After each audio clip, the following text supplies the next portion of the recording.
Are you a musician?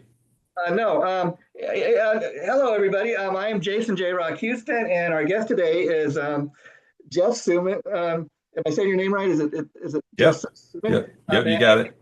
lead singer, songwriter, frontman of the band. Um, Jeff, is it Jeff Suma and The Roasters? Yes. Okay. And anyways, Jeff and I was we were talking a little bit before we came on air. Just kind of getting to know each other. And to answer your question, Jeff, no, I am not a musician. I am one of those guys that I do not share the musical talent that you possess, but I am a music lover. So that's kind of how I Right. got into doing these interviews. Um, I wanted to kind of support the bands and musicians that I support and believe in, and so that's how I got into this. Now, as Nice. I was sharing with you, Jeff, as you can see, kind of based on my background, typically we have hard rock and metal artists come on, which you definitely are not. But before we get into talking about your own music, you were sharing with me that actually you have some of your roots in metal music. So let's talk a little bit about that. Oh yeah, in the high school days, I got to see all the great bands: Iron Maiden, Black Sabbath, Ozzy, Dio, and then all the Twisted Sister, Queen, Quiet Riot, not Queen, and Rat, and all those kind of bands, Cinderella, Yeah, Metallica. yeah, I yeah. saw tons of those shows. And people laugh, but like a lot of those bands you mentioned, I mean, they had their popularity. Some of them are still out there doing it. So you got to love that. Many of them were great songwriters, which I would say I put you into. Your music is very songwriter oriented. So I think that many Right. people like myself, if they listen to your music, they'll be surprised. This guy's into metal, but like we were talking, you can be in more than one type of music. Sure, sure. And how did you become so songwriter oriented? Because I mean, when you're a musician, of course, that's where your bread and butter is made, writing songs, and especially the goal is to do your own original music. But I got to tell you, Right. Jeff, what really impressed me um, is all the songs on the album really stand out. I think it probably was a hard choice to pick which is going to be the first single because they all have that potential to be that kind of song, I think. Right.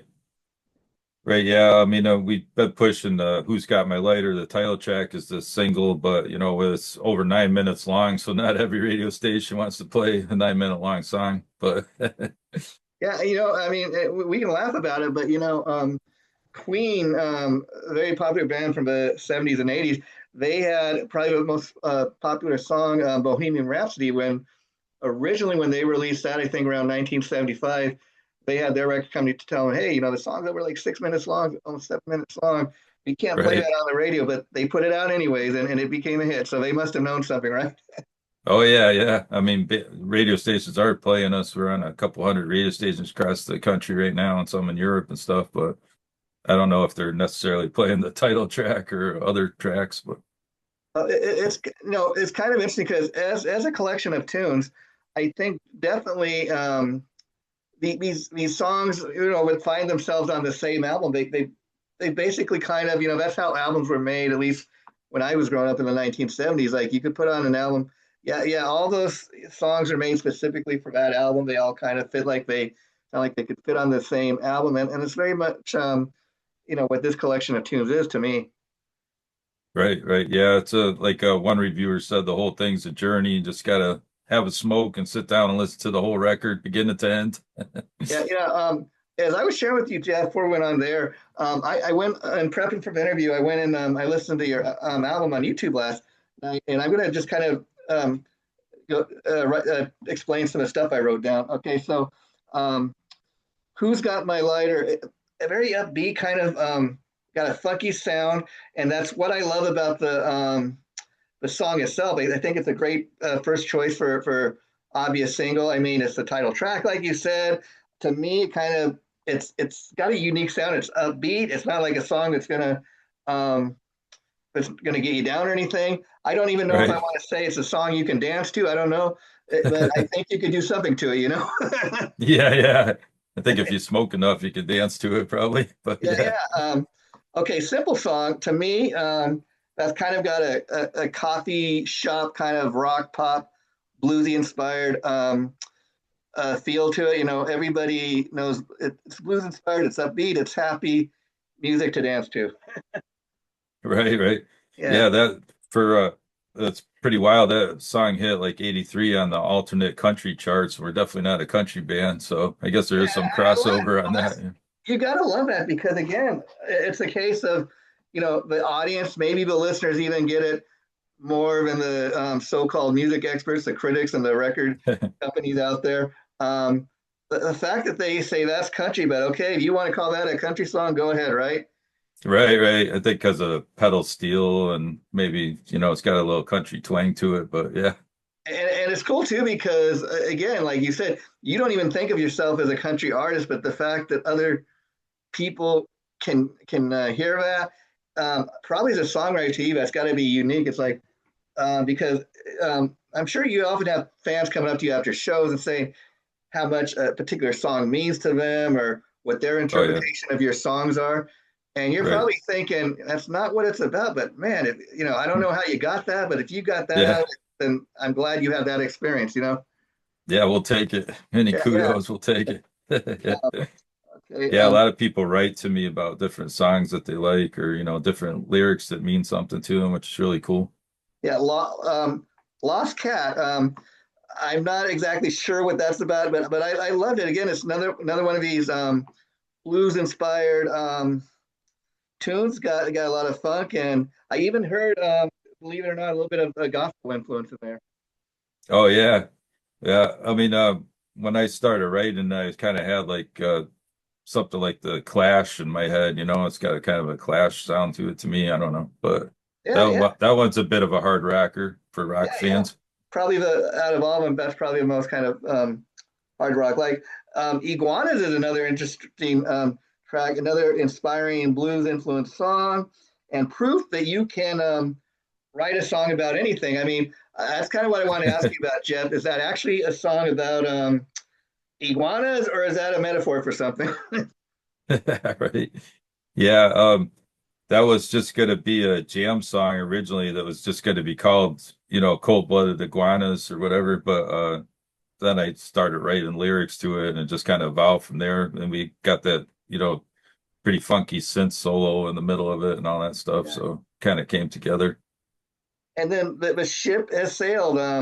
That's another one of my favorites. Got a real funky blues kind of vibe to it, as they all do. Real kind of nice groove in that song. Thanks. That's my wife's favorite song on the album. Yeah, She's a and big I blues listened fan. to it because the ship has sailed. That's kind of one of those sayings or those terms where maybe you know somebody could be talking like at the end of their life, end of their career, or hey, I've had my time in the sun, or I've had my 15 minutes of fame. It could almost Right. mean whatever you want it to mean. What does it mean to you? Just this kind of crazy world we're living in right now, It's Yeah, just kind of like anti-oligarchs and kind of anti all these rich motherfuckers. yeah, yeah, yeah. And But yeah, I wish I don't really like to talk politics because it brings up so much divide. I think people, and that's a sad thing, especially when you're talking about music. Music is one of the most unifying things. I mean, you probably experience this, through people listening to your songs or people come to see the band play live, and you feed off of that vibe. And so I'm sure you've got plenty of stories you could tell, Jeff, about your own music has brought people together. oh yeah, for sure. I mean, yeah, we have all of our fans are from every kind of walk of life, career and political orientation, everything. So when the music's playing, we're just having a good time. We're not worried about all that stuff. And we definitely do feed off the crowd when we're playing live. You feel the energy kind of back and forth between the band and the audience, which is always great. That always inspired me from a lot of the bands that I used to go see, like the Allman Brothers or Oh, wow. Grateful Yeah. Dead. There's big feedback back and forth between the band and the audience. So Yeah. kind of And fuels it. also, Jeff, as I was sharing with you before we went on the air, in prepping for the interview last night, listening to your album, and immediately I hear kind of, like I said, it's got a funk vibe. I hear a lot of blues influence. Um, And I'm kind of also thinking at the time, this is a unique sound because he does not sound like every other artist out there. It doesn't sound like every other. It's got its unique sound, and I couldn't quite put my finger on it until I went to your Facebook page, and I've seen it's kind of a description of a band up there, and one of the words up there is psychedelic. You know what? Right. That's what I wasn't getting there. That's what I put into words, but I get that. I get that. Psychedelic influence that wasn't. I couldn't put it into words, but yet I do hear that. Is Were you at all influenced by the '60s love, peace, flower power music? Oh yeah. I mean, I was born in 68, so I didn't get to live through it originally, but Yeah. definitely saw hundreds of Grateful Dead shows. And then I started in the early mid 80s, I started seeing a lot of the San Francisco kind of psychedelic bands, spin-offs like Zero from Quicksilver Messenger Service, those kind of bands. Oh And wow. that definitely inspired me and Yeah, it's changed. amazing. I do this show called Remembering Our Generations with this guy. He's a drummer. He's a very talented drummer. He plays in many successful tribute bands. But when I was once interviewing him before, he shared with me that he actually got to attend one day of Woodstock, and Wow. he's like, I didn't attend the whole event, but I got to attend one day, and let me tell you, he's got some stories to tell, and it's so funny because I know this guy that attended one day of Woodstock. He's a little bit older than me. That's why we called it remembering our generations, because we come from two different generations. And yet, even though I wasn't initially like a fan of Woodstock era music, because we did the show Right. together, I would have to go and listen to these bands from that time, that played the Woodstock era, so we could talk about it. I kind of educate myself on it, and through doing this show, I had a new kind of appreciation for that music. Sure, sure. A lot of good stuff there. Yeah, and so let's talk about you, Jeff. I mean, what was the point in your life when you knew music was going to be your career? At least you were going to give it a shot at trying to do your own musical thing. Yeah, I think I was probably around 12 when I started messing around with guitar and sitting with some of my friends that were older. They taught me a lot of songs. I used to sit around and play a lot of early Sabbath stuff and all that with my buddies. So just Oh wow. get, just started a fire that and then I started writing, shortly after that. I started writing some books, but they were too long. So I'm like, yeah, I'm going to write songs that are a lot Yeah, shorter yeah. to the point. That's interesting. And so, what type of stories were you writing? Um, Kind of fantasy, kind of Lord of the Rings type stuff, I guess, put You're a little, into, but you're a little ahead of your time. That's pretty cool. yeah. Yeah, and now you got the musical thing. Now, did you know anything when you were coming up and learning those Sabbath riffs? Had you read anything about Iommi's accident and why he plays the way he does? Oh yeah, definitely. Yeah. I mean, I started getting really heavily into Sabbath and I've always read a lot of music history books and stuff like that. So always been interested in how it came to be. Yeah, and do you remember? Because I know a lot of people do. Do you remember what was the very first song or one of the first songs you learned to play? On guitar, That Tony did. or anybody, Like, or just like you remember the first time you learned how to play somebody else's song and thought, oh wow, I can do that. oh yeah, well, probably like the easy ones every guitar player plays initially, like the Smoke on the Water riff or Marshall Tucker or something like that, but Yeah, and so definitely like War Pigs and yeah, it's interesting that you come from that background because again, people listen to your music and they won't get that right away. But I love hearing that because it shows you're a very versatile player. Now, what was the point when you decided you also want to be a singer? Was it just a matter of that hey, I'm writing my own original tunes and who better to sing my songs than me? yeah, pretty much. Yeah. The first album was a real struggle. We came out with our first album about 5 or 6 years ago, and I really had to kind of learn singing, for that album. But I've been singing live a lot, for over the years now. So, but it's still a bit of a challenge for me. I never get nervous playing guitar, but singing still makes me feel Sure, sure. nervous. Well, because a lot of guys tell me, especially a lot of guys have that same story that they started out simply as a guitar player to play in a band. typically, you either want to be the lead singer or the lead guitarist, and then when a lot of the guys make that transition from just being a guitar player to also being a lead singer and a front man, there's kind of a bit of a transition because you go from being just maybe the guy who plays a flashy lead guitar riffs to the Right. front man. All eyes are on you. Everybody's, you know, and then you're communicating to the audience. You're talking to them. You're keeping them on their feet. You're maybe introducing the songs. That's not the same thing that every member of a band has to do. Right, right. Yeah, it definitely takes a little getting used to. I mean, some people are real naturals at it, but I had to work at it, and I'm typically kind of quiet, so I And let my bandmates do a lot of the talking. They talk up the crowd. oh, that's interesting. And did you talk about when you started writing your own original tunes? Because I was curious when you first started, were you kind of writing more hard rock metal type songs, or did you just kind of discover that I can't really write those kind of tunes, so I'm going to try something else? Yeah, I mean, Dio and Ozzy to me, or Geezer Butler wrote a lot of Sabbath tunes. Sure. They wrote. I mean, that stuff they were writing was pretty incredible. Some of the songs and the lyrics, some of the stuff that Dio wrote, it's like amazing. I mean that But amazed me when I read that because when I was much younger I didn't read as much about it, but like I just put on the records, kind of listened to it. But when I learned that on all the Ozzy albums, pretty much it was Geezer and Tony that wrote the stuff, and Geezer wrote most of the lyrics. I thought, oh wow, Ozzy's yeah, a singer and the bass player's writing the lyrics.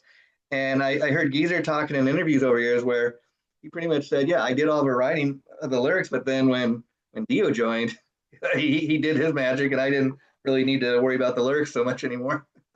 right. Yeah, I always thought that Ozzy wrote all those songs, but he really brought them to life. Obviously, with his singing, they fit his personality, so they seem to be like his coming from Ozzy, but it's Yeah. more of a collective as a band.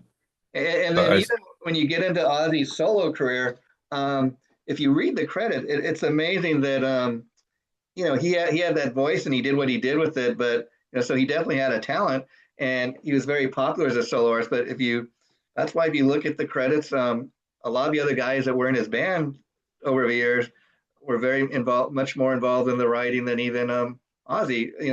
But right, I do think he was one of those guys that he was smart enough that maybe if he couldn't typically write a song 100% on his own, he surrounded himself with very talented musicians, who could. right. Yeah, I do the same thing musically with my band. I mean, I got a super talented bunch of musicians I'm working with, so they help me, iron out the music and get the timing right and get everything fit. yeah. And so, I will say, Jeff, that the name of the band, Jeff Suma and the Roasters, I think it's very fitting for the type of music you do. But so first of all, tell me, was it that hard to come up with the name, or how did you come up with the name?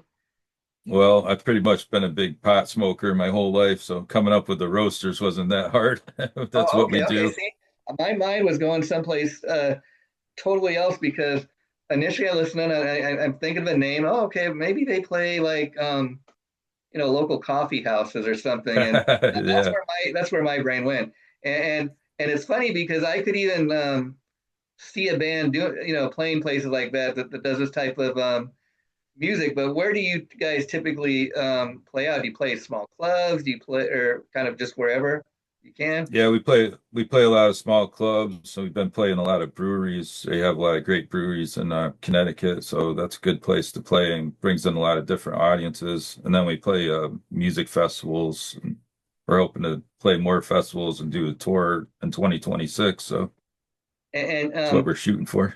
and do you the other bands that you do shows with typically do they do similar type of music, or do you play with all kinds of different types of bands? It depends. Like sometimes we do shows for veterans or, like benefit shows. There it's kind of a mix of different bands, different music, but mostly the music festivals we play at are kind of jam band oriented, kind of Okay.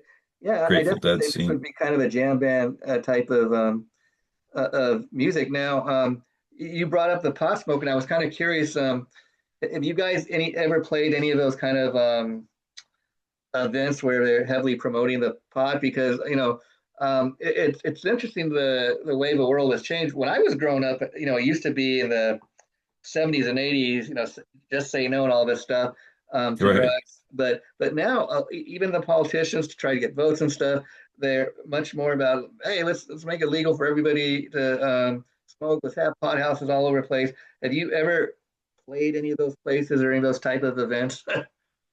Yeah, we were kind of monthly playing some cannabis events where they have people come in and get all kinds of different things and flour and edibles and everything else. So we're kind of good band for that. That's fun. And Yeah. so, Jeff, how have people been responding to the album? Has the album been out very long? Yeah, it's been on the radio for 15 weeks now, and we're up on a few of the major charts. We're like 28 right now on the Relics Jam Band charts. We're on AMA and a bunch of other charts, but as far as our fans and friends go, it's been a great response and people are really loving the album. They And love the can first people, album. I guess that's a great question. Can people get physical copies? And if so, you want to let people know where they can go to buy the album? Sure, I'll show you one right here. This is basically we're just selling this, we're giving the CDs away at our shows right now to our fans because we're really happy when everyone listens to it and spreads the word. But you can get it on any streaming site or on YouTube and all You know, streaming sites as you far know, as downloads. people may laugh at that when they hear that, and they may think, man, musicians and bands are struggling. Why don't you at least, sell it? But I got to tell you, Jeff, I do think it's a great marketing strategy because, especially if you're giving out the shows, okay, people are already spending their money to go see you play live. And Right, what a great kind of added gift that, hey, okay, if I go see the band play live, I know they're giving out the CD for free, so I can listen to the CD on the way home, maybe in my car. If you still got a CD player in your car, or take it home or whatever. right.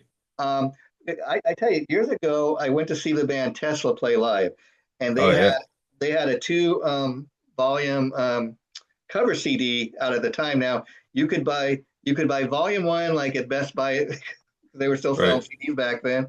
Yeah, But to get volume two, you had to go see the band live, and they were doing the same type thing. You want to get volume two of the new covers collection, come see the band live, and as you're going in, they'll hand it to you. And and I've never seen a band do that since, but I thought, what a great marketing tool. That way, you know, right. you feel like you're that special, okay? Because not everybody's going to go see the band live, so not everybody's going to have part two of the CD. Sure, sure. Yeah, we like giving away the stickers and CDs and all that stuff. For one thing, I don't really like hawking merchandise during the show. When I Yeah. go see a band and they're trying to sell their merchandise, now, You know what though? my It just favorite popped thing. into my mind. Last night when I was listening to this stuff, especially the track. What is that? My lighter. Yeah, who's got my lighter? Who's got my lighter? Yeah, You guys should like come out with your own kind of lighter line. right. Got my lighter. Who's got my throw it out to the crowd or Yeah, have them buy it. I mean that would be we great. need Yeah, we need Zippo to get behind us on that. yeah. Who The knows? Yeah. people have been giving me lighters like this huge one here. It's a big Zippo, so I can't lose it. See, there you go. See, somebody else is thinking about it, and it's funny Right. that the band creates a song like that because I could that would be a great marketing way to market the song. Hey, get a roaster's lighter and catch a lighter, whatever. Yeah, That's it. Yeah. Or we're hoping someone will grab it for their commercial. Zippo, yeah. Bic, come on. And so, where can people find you online, Jeff? Uh, Suma and The Roasters.com and on Facebook and Instagram are main sources right now. So, and then again, we're on every streaming site. Both albums are on there if you want to check them out.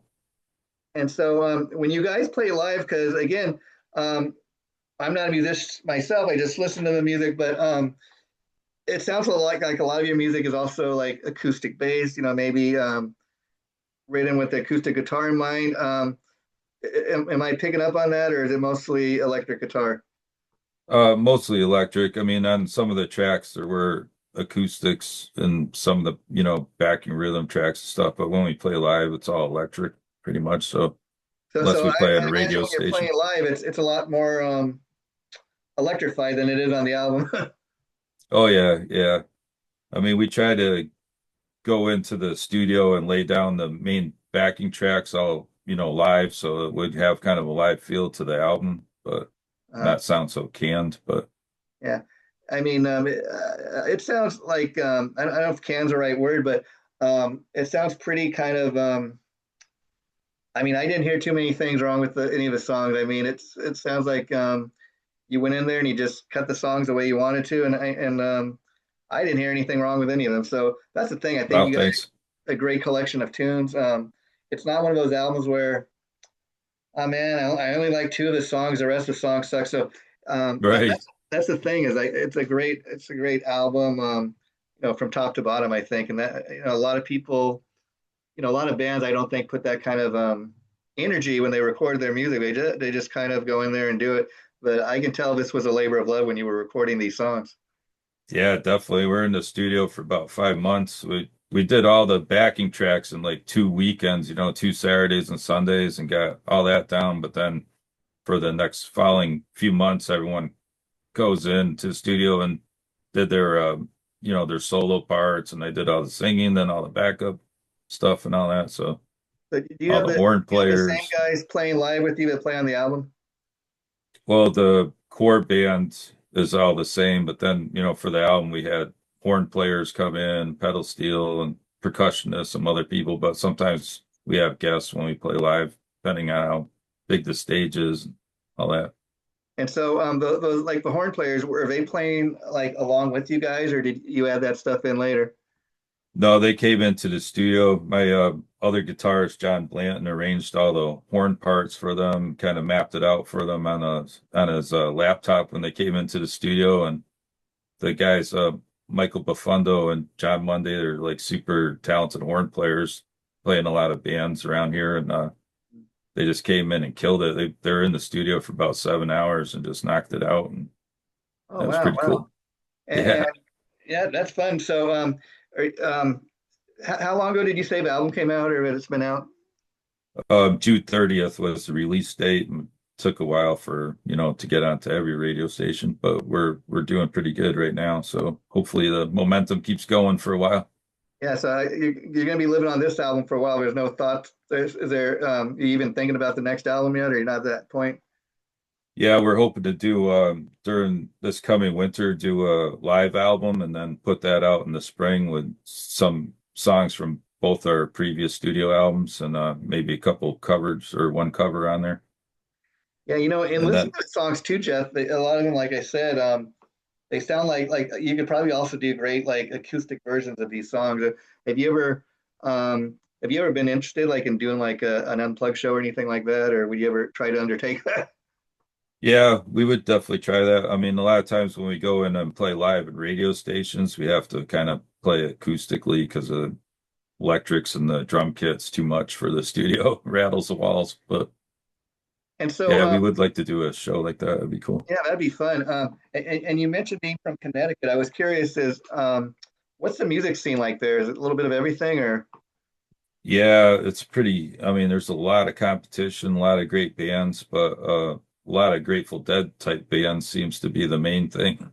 yeah? And then there's a lot of tribute bands, of Fish and all those kind of bands stuff. But there's a pretty good metal scene too. Uh, that's interesting. Um, have you ever been offered? Would you ever consider like playing on a cruise? I think you guys could definitely do a gig like that too. Yeah, yeah. I mean, there's the jam band cruises, and some of our fellow bands have been on them. We definitely do it, but just haven't been offered it yet. They're usually Okay. pretty hard to get into. Yeah, yeah, yeah. Um, We're hoping to do a West Coast tour sometime soon, hopefully next year.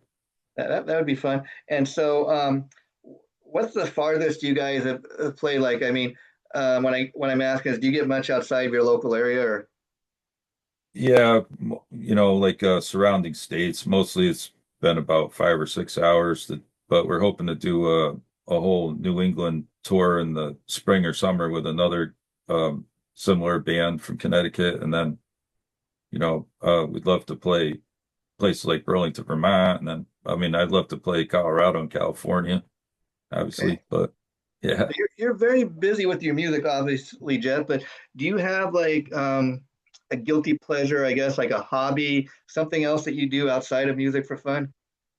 Well, I do nerdy things like build military models and Lego Star Wars stuff, but I also like to surf and Oh, that's cool. Yeah, yeah. We all yeah. got our outside interests. And final question I had for you, because I'm just asking, because I also do this fun pop culture show where we talk about everything from music to classic TV shows Oh, and cool. classic movies. I was just curious, Yeah.